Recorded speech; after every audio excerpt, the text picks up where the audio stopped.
Bonjour et bienvenue dans Tête à Tête, l'émission d'interview de France 24. Notre invité a longtemps préféré l'ombre à la lumière, l'ombre des palais présidentiels africains et l'ombre de l'Élysée. Il prend la parole pour lever le voile sur la face cachée des relations parfois incestueuses entre la France et certains régimes amis.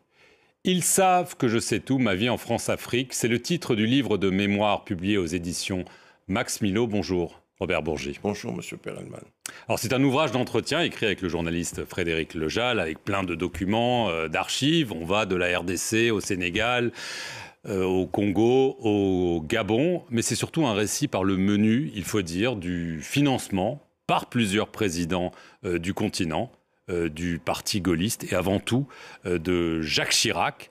Un Jacques Chirac qui, suite à son échec présidentiel en 1981, vous contacte et vous dit qu'il est temps d'amorcer la pompe financière. Est-ce que vous pouvez nous raconter ce qui s'est passé? J'étais conseiller politique du ministre. J'accompagnais Aurillac, disons à Libreville ou à Ouaga et autres. J'avais une audience à moi, privée, avec le chef d'État que Michel Aurillac, le ministre, venait de quitter.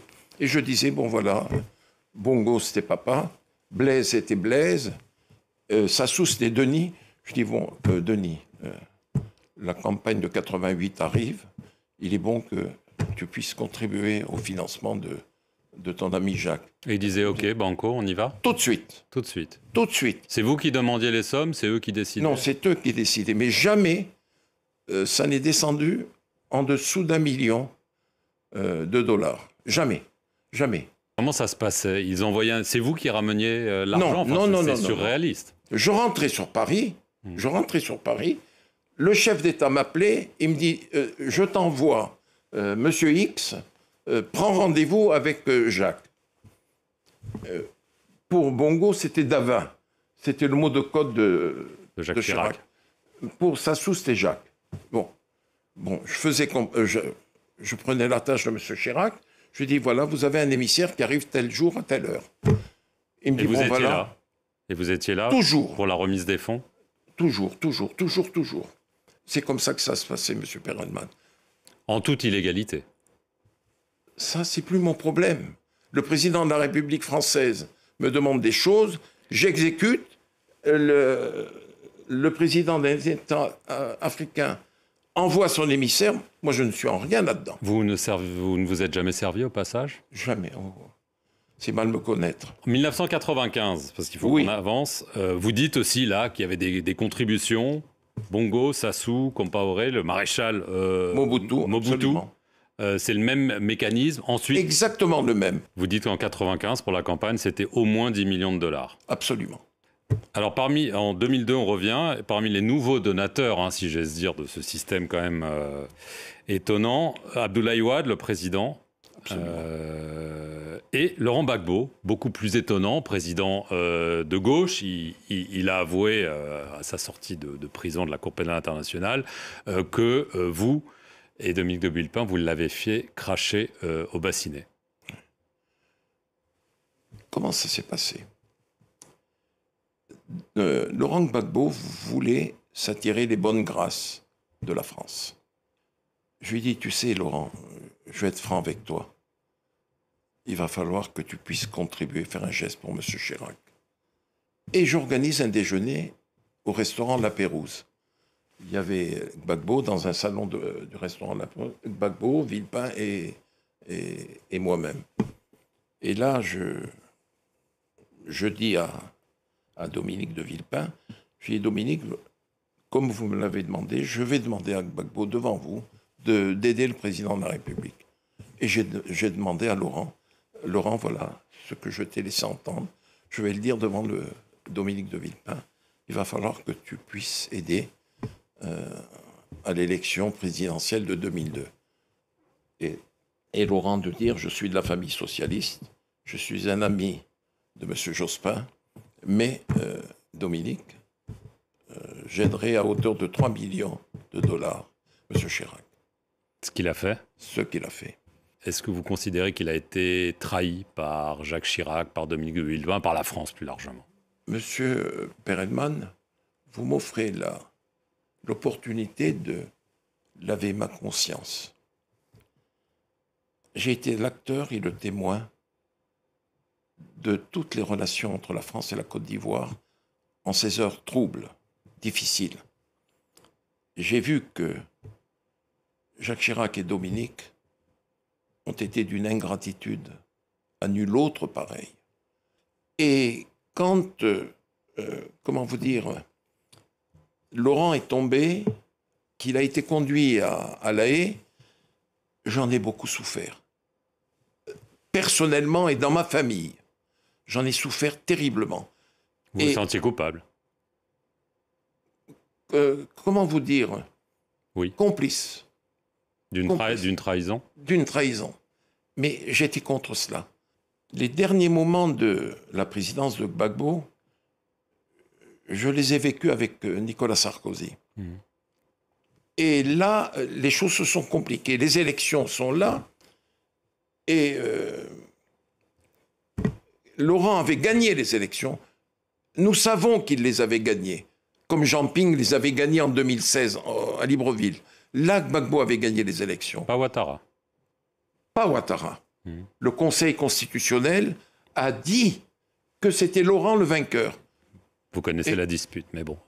Ok, passons. Et le président Sarkozy me fait venir à l'Élysée et il me dit, il va falloir que tu appelles ton ami Gbagbo et que tu lui dises d'accepter de partir. Il aura un statut d'ancien chef d'État, 30 millions CFA, voiture, escorte, et s'il veut, comme il est professeur d'histoire, on lui trouvera une chaire, il pourra se déplacer à travers le monde. Je lui dis, il n'y a pas de problème. Il me dit, va dans le bureau de Claude et tu appelles Gbagbo. J'ai appelé Laurent. L'aide de camp, le colonel, me l'a passé. Laurent Gbagbo me dit, alors Bob, comment va? Je lui dis, Laurent, ça fait des années qu'on se connaît. Je te passe un message du président Sarkozy. Je suis dans le bureau de Claude Guéant. Il te demande ceci, cela. Ce que je viens de dire.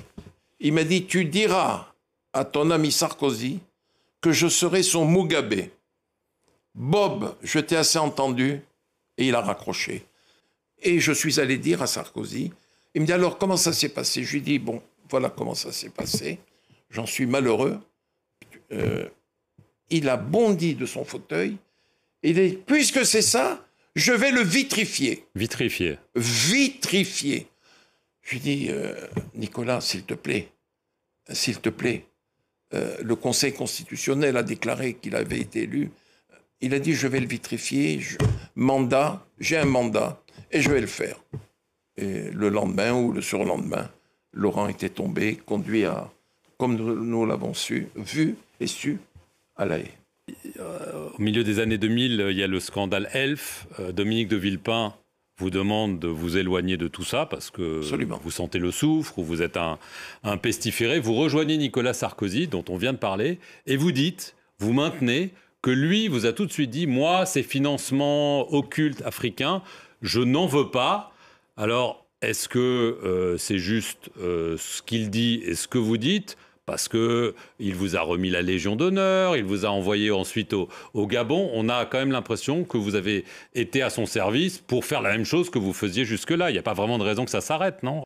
Un jour, Sarkozy, le président Bongo, qui pouvait se le permettre, il lui a dit, mais Nicolas, Jacques, il demandait toujours de l'argent. Il lui dit, Omar, j'ai dit à Robert, qui vous a passé le message, pas un sou. Ça se passait dans le bureau du président de la République. Après l'audience officielle, j'attendais dans le bureau de Guéant, je suis rentré dans le bureau du président. Nous étions 4, Guéant, votre serviteur, le président Bongo, le président Sarkozy, et il lui a répété ça, je ne veux pas un sou. Mais Bongo a eu quand même cette gentillesse vis-à-vis de Jacques Chirac. Il lui a dit, mais Jacques était demandeur toujours, mais toi tu ne veux rien. Il lui a dit non, je ne veux pas un sou. Vous dites dans le livre quand même que Ali Bongo, donc qui avait succédé à Omar Bongo, vous payez $1 million par an. Par an. Entre 2009 et 2013. $1 million par an, Robert Bourgi, dans un pays où les routes, les hôpitaux, les écoles manquent. Vous n'avez pas mauvaise conscience quand même? Parce que ça, c'est juste le Gabon. Le reste, vous avez quand même gagné très bien votre vie. Vous dites que c'est du lobbying, mais vous comprenez que ces chiffres puissent choquer. Monsieur Perelman, je suis là pour parler de mes mémoires. Je ne suis pas devant un juge d'instruction. S'il vous plaît. Mais vous le dites dans vos mémoires. Je le dis. Vous comprenez que ça puisse choquer. C'est dans ma nature, monsieur Perelman, de ne pas mentir. Je dis les choses telles qu'elles sont. Je n'étais pas obligé de dire que je gagnais 1 million. Mais je le dis. Je le dis. Vous comprenez que ça puisse choquer. Oui, ça peut choquer. Mais c'est la vérité. Mais le million de dollars, monsieur Perelman, était versé sur mon compte professionnel. Ça n'échappait pas à l'impôt. En conclusion, est-ce que c'est une façon de laver votre conscience, ces mémoires? Est-ce que vous avez des regrets de ce que vous avez fait, ou vous considérez que c'était une mission noble, même si évidemment toutes ces histoires de financement n'étaient pas officielles, n'étaient pas déclarées et n'étaient sans doute pas légales? Si je vous dis, monsieur Perelman, que quelquefois ça me choquait, Et un jour, je m'en suis ouvert à Dominique de Villepin. Nous partagions, tant à l'Élysée qu'ailleurs, le whisky traditionnel, le malt, qu'il m'offrait. Et je lui dis, Dominique, je trouve quand même que c'est un peu trop. Il faudrait arrêter. Il me dit, vous savez, le président est toujours demandeur. Je lui dis, mais c'est un peu trop. Il n'en a pas besoin. L'argent n'allait pas pour Dominique de Villepin. Dominique de Villepin recevait l'argent, mais qui partait dans la direction de M. Chirac après. Mais pour lui, il ne gardait pas grand-chose. Dans le livre, vous laissez entendre que Jacques Chirac aimait beaucoup l'argent. Ça laisse sous-entendre qu'il y en a peut-être qui n'est pas allé pour les campagnes. Je me suis posé la question. Les chefs d'État, tous, m'ont dit, mais Robert, que fait-il de tout cet argent? Je lui dis, je ne sais pas. C'est la question que je me pose moi aussi, que vous vous posez, je ne sais pas. Robert Bourgier, merci beaucoup d'être venu sur le plateau de France 24 et merci à vous d'avoir regardé cette émission sur nos antennes. Je vous remercie, monsieur Perelman.